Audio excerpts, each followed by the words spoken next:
Again, press your belly right now. If it's firm and won't squish, or if it sits low while your arms and legs stay relatively lean, that's not ordinary fat, that's cortisol belly. And cortisol belly is producing its own cortisol 24 hours a day from inside the fat cells themselves. Again, and the more cortisol it makes, the more fat it stores, which makes even more cortisol. This can cause inflammation, fatigue, brain fog, and it'll only get worse if you don't do anything about it. I'm Dr. David, a doctor of natural medicine and an expert in functional nutrition. Again, and today I'm going to walk you through the 10-minute morning habit that breaks the cortisol belly loop, so the fat starts reversing, the brain fog lifts, the energy returns, and you wake up feeling like yourself again. This is the same protocol I use with my patients, again, the same one I'd put my own family on, and the same one that has been quietly producing the most dramatic results in my clinic over the past 5 years. But before I give you the protocol, again, you need to understand why the morning is the single most powerful hour of the day for breaking this loop.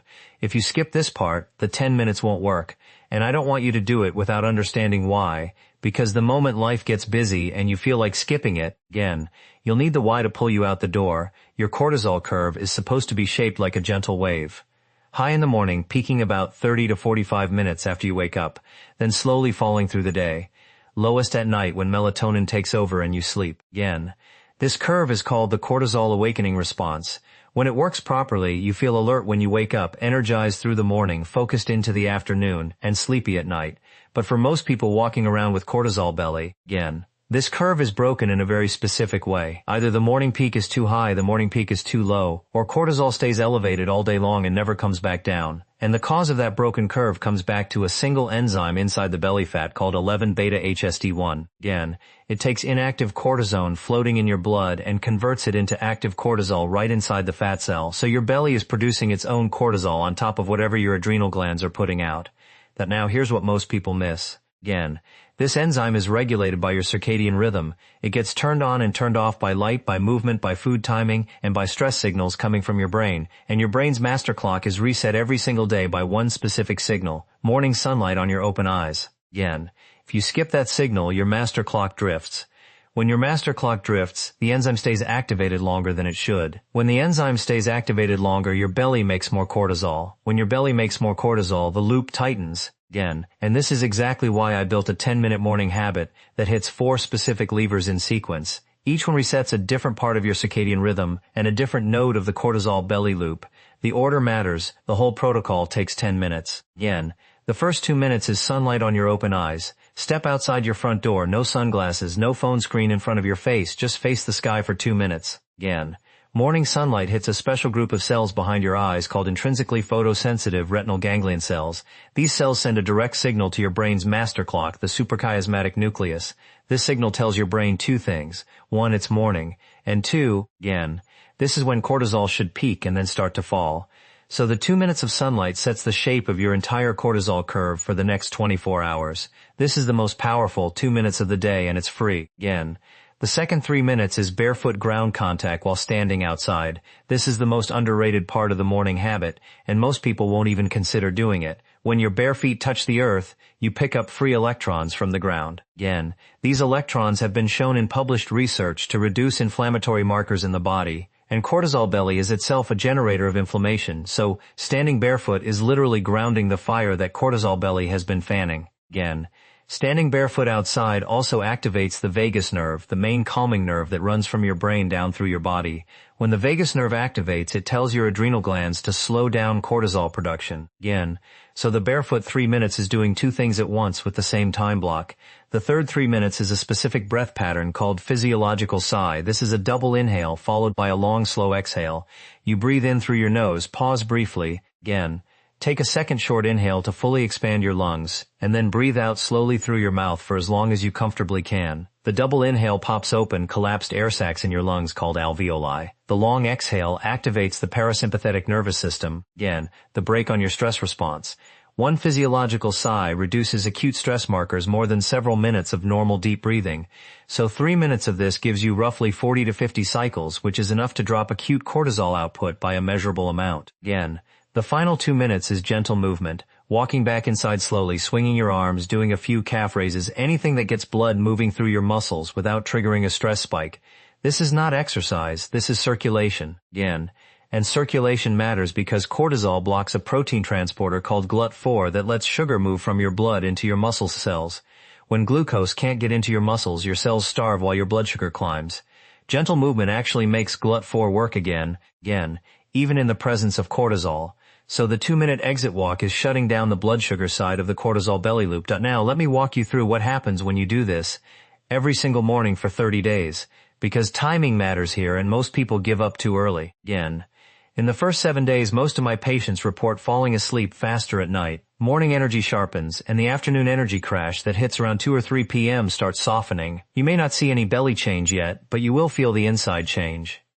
From day 8 to day 21, the visible changes begin. The belly starts feeling less firm on the press. Inflammation markers like facial puffiness, joint stiffness, and brain fog reduce. Your waist measurement usually drops 1 to 2 centimeters in this window. Your cravings between meals start to soften as well. From day 22 to day 30, the deeper effects kick in. The brain fog that you've been blaming on aging starts lifting. You remember words faster. You feel sharper in conversations. Your cravings for sugar between meals begin to fade, and the morning energy becomes consistent, not a spike followed by a crash, but a steady burn that carries you into the afternoon. After 90 days, the deep loop changes become measurable. Cortisol output normalizes. Inflammatory markers like hsCRP drop below 1, waist circumference drops several inches, and the belly that felt like a permanent fixture finally starts to look and feel different. Not because you starved yourself, and not because you killed yourself in the gym, but because you broke the loop at its source. The reason this protocol works when other things haven't is simple. Most belly fat protocols only attack one piece. They go hard on diet, or they go hard on cardio, or they go hard on stress, and they leave the rest of the loop running. The cortisol belly engine keeps spinning, but when you do this 10-minute morning habit, you reset the master clock that controls the enzyme, you calm the vagus nerve that controls adrenal output, you push glucose into your cells that cortisol was blocking, and you lower inflammation in your joints and your brain and your belly at the same time. 4 nodes of the loop in 10 minutes. Now let me go deeper into the actual mechanism, because once you understand why this engine runs, you stop blaming yourself and start respecting the cycle. Normal body fat, the kind that sits just under your skin and feels soft when you press it, is called subcutaneous fat. It stores energy. It cushions you from cold. It gives you curves. It's not great in excess, but it isn't actively fighting you. It's doing its job. Cortisol belly is not that fat. Cortisol belly is visceral fat. It sits deeper. It wraps around your organs like a sleeve. It presses against your liver, your kidneys, your intestines, and in some cases your heart. And here's the part most people don't realize. Visceral fat is not just stored energy. Visceral fat is an endocrine organ. It makes hormones. It makes inflammatory signals. It makes its own cortisol. That means visceral fat is metabolically active. It is sending instructions to the rest of your body all day long. And the instructions are not in your favor. Now, the cortisol that this visceral fat produces comes from a specific enzyme inside the fat cell called 11-beta-HSD1. The enzyme lives on the inside wall of the fat cell. When inactive cortisone floats past in your bloodstream, this enzyme grabs it, converts it into active cortisol right there on the spot, and releases that cortisol back into the local tissue and back into your circulation. The tricky part is that this process runs independently from your adrenal glands. Your adrenal glands can be calm. Your mind can be calm. Your morning meditation can be flawless. And this enzyme is still cranking out cortisol inside the fat because it's getting its own instructions from its own internal switches. And those internal switches are sensitive to insulin. The more insulin circling in your blood, the more active the enzyme becomes.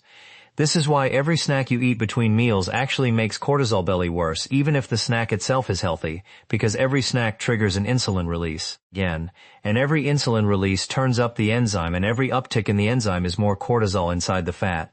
This is why 3 meals and no snacking is so powerful. It gives your insulin a flat baseline, which gives the enzyme a flat baseline, which gives your cortisol a flat baseline.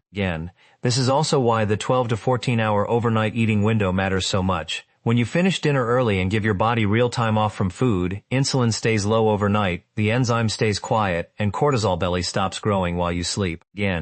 But if you snack before bed or even just have a small bite of something sugary in the evening, insulin spikes, the enzyme activates, the belly makes cortisol all night, and you wake up to a belly that has actually grown while you were supposed to be recovering from the day.